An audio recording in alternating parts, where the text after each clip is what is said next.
bring in Sal Catrini, equity strategist at Cantor Fitzgerald. And Sal, the jobs report, one negative trigger, but I'm wondering if there's more to come.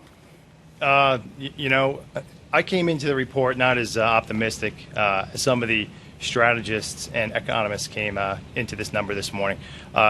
You look at the market today, it's down. It looks relatively sharp downdraft, but we got to put this in context. The last few weeks, the market's rallied, the stock market's rallied very strongly.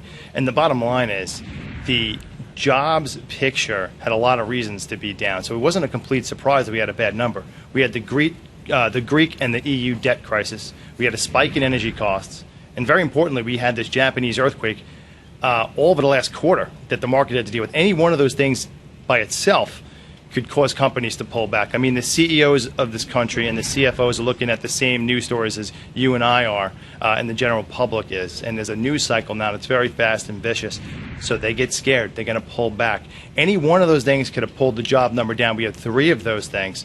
So given that, the fact that the job number came in at a bad number is not that surprising. What this does, it sets up a very important week of triggers over the next week. You have Obama over the weekend speaking of the debt ceiling with Congress. Very importantly, you have Bernanke speaking next week and the Humphrey Hawkins. And everybody wants QE3. He's not going to give us QE3, but maybe he'll give some wiggle room in his language. So everybody's going to be watching Bernanke next week. Sal, Todd's with me. Sure. He finds that kind of funny. I mean, yeah, I know we would like to see QE3. Well, we're going to have to see QE3. Listen, the rolling 12-month real GDP in this country right now is at 2.3%. If you go back to 1948, if you dip below 2%, we always end up in a recession 2 to 3 quarters later. That puts us in a recession first quarter of 2012 in a critical election year. You can't tell me that the White House is not going to pressure the independent central bank and tell Mr. Bernanke, you better do something. He better do something, because where else do we go, Jonathan Layfield? John's like, don't ask me that. But, let me ask you this, though, John Layfield, is that, Sal's mentioned this, a lot of these global triggers, Japan, the news cycle overall, the jobs report today. Is it that simple, do you think?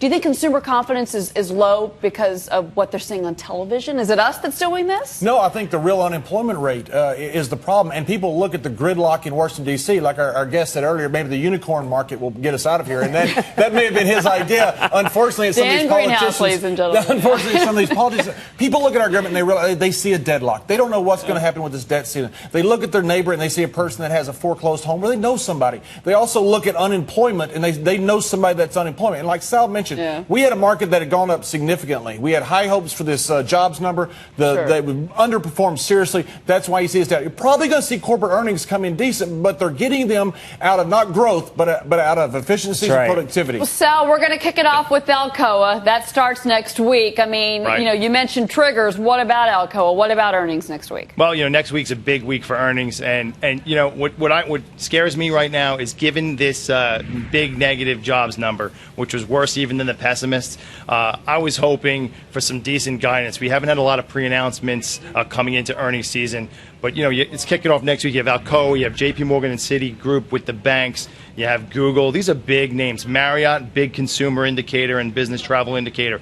Hopefully they can see past this negative data point and give decent guidance, because I think earnings season overall is going to be decent. I think guidance is going to be the key. Alcoa kicks off Monday night. We're going to get data points on the commodity markets, aluminum in particular.